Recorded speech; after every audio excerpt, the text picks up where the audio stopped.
Ford of Britain launched their new D-Series range of trucks, they had 5 years of development behind them.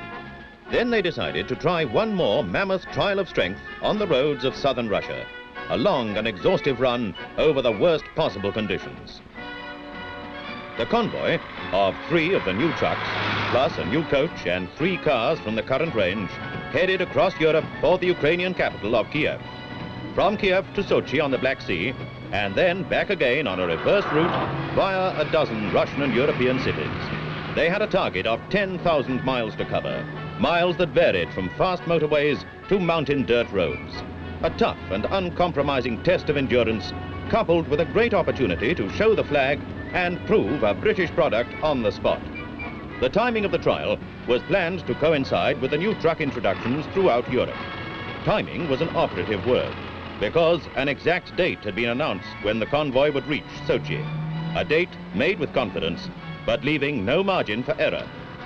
With Britain, Belgium, Czechoslovakia and Germany behind them, and 1,560 miles on the clock, they approached Kiev on the river Dnieper, capital of the Ukraine, and a city with 2,000 years of history.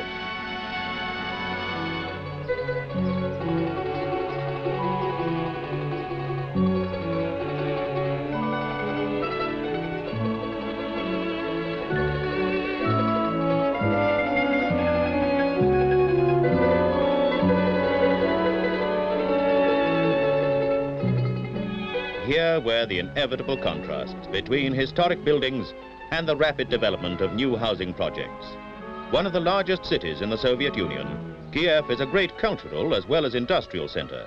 It boasts 8 museums, 4 large theaters, plus concert halls and numerous centers for sport and recreation.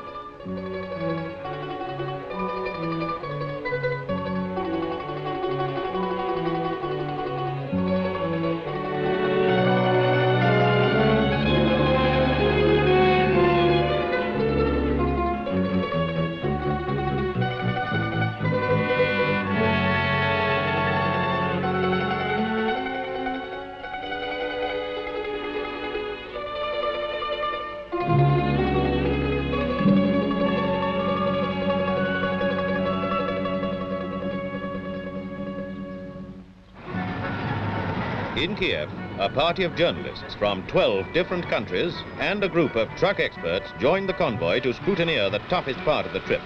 If the trucks failed, they would fail before 30 of the most influential people in the trucking business.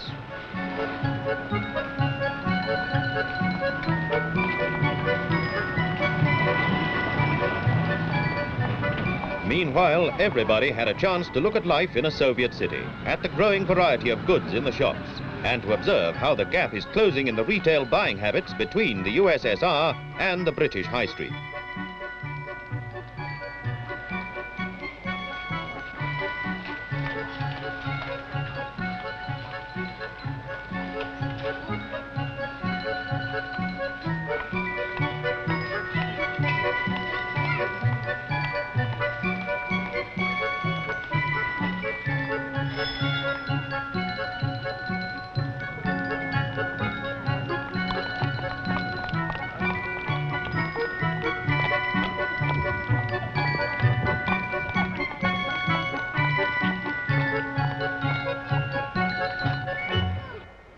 The Ford visit coincided with the Kiev Mayday parade and provided some lively pictures for our cameraman and the press party.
With the whole city out on the streets and the parade now over, there was a ready-made crowd to inspect the cars that had come with the main convoy.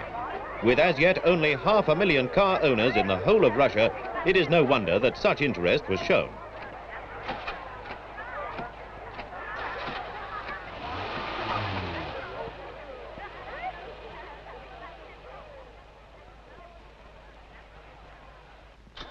The stay in Kiev was all too brief, but sightseeing and souvenir hunting were soon to give way to the major part of the trial, the long haul across the steppes of southern Russia and up into the Caucasus Mountains, through Kharkov and Rostov-on-Don, down to Tbilisi and then to Sochi, the Brighton of the Black Sea.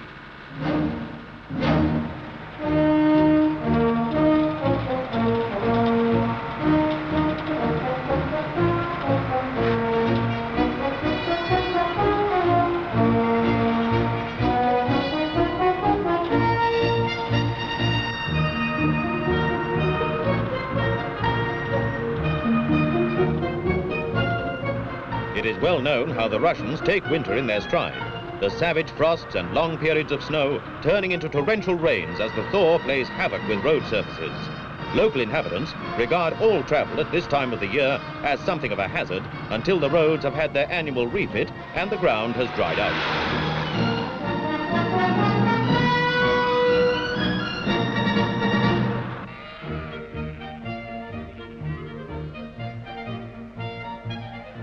Fuel consumption was particularly good, in spite of a lot of low gear work. The welcome price of the equivalent of 30 shillings for 18 gallons of diesel oil was enough to gladden any truck operator's heart.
At a lunchtime halt, with the truck cabs tilted for inspection, there was the usual crowd of interested spectators and a chance to distribute information about the trip.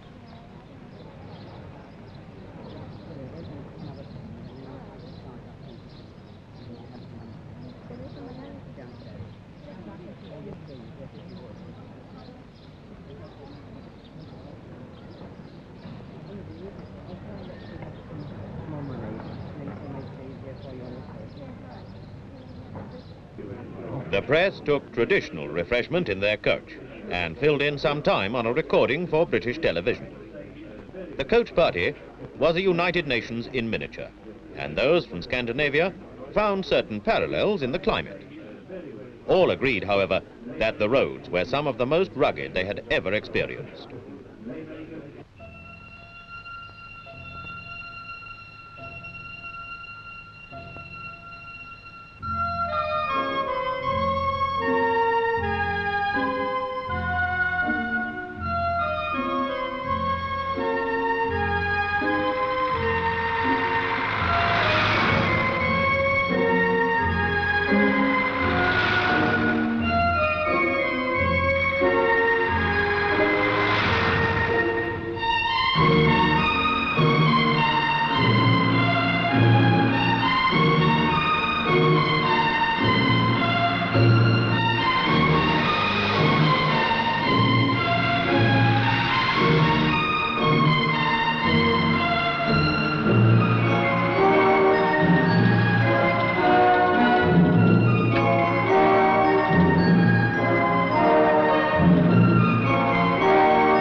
The convoy arrived on the target day with just 60 seconds to spare, 1 minute to midnight.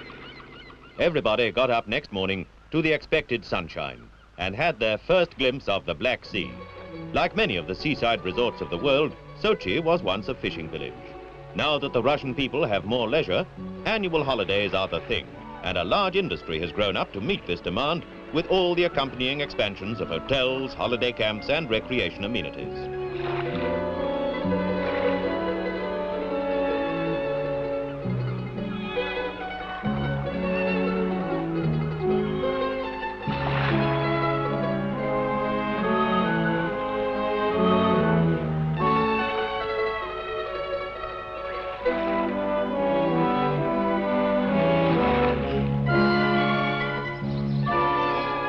Overseas visitors are increasing in the universal search for resorts, but the Russian people make up the bulk of the holiday makers, coming in their tens of thousands to lounge on beaches, walk through the many gardens, or watch the more energetic of their comrades on the sports grounds.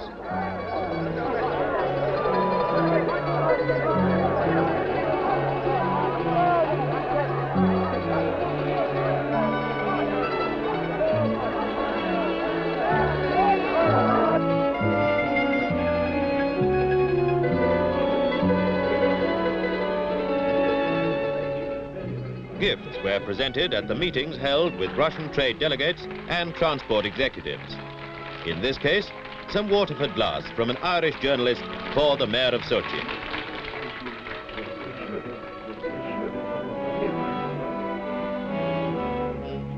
Great interest was shown in the trucks and the enterprise behind the operation.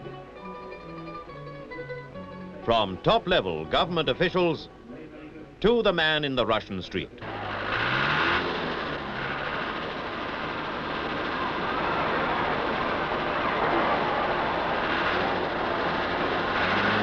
With the constant cry to prove British goods in the field, this was a 10,000-mile drive that really got off the ground.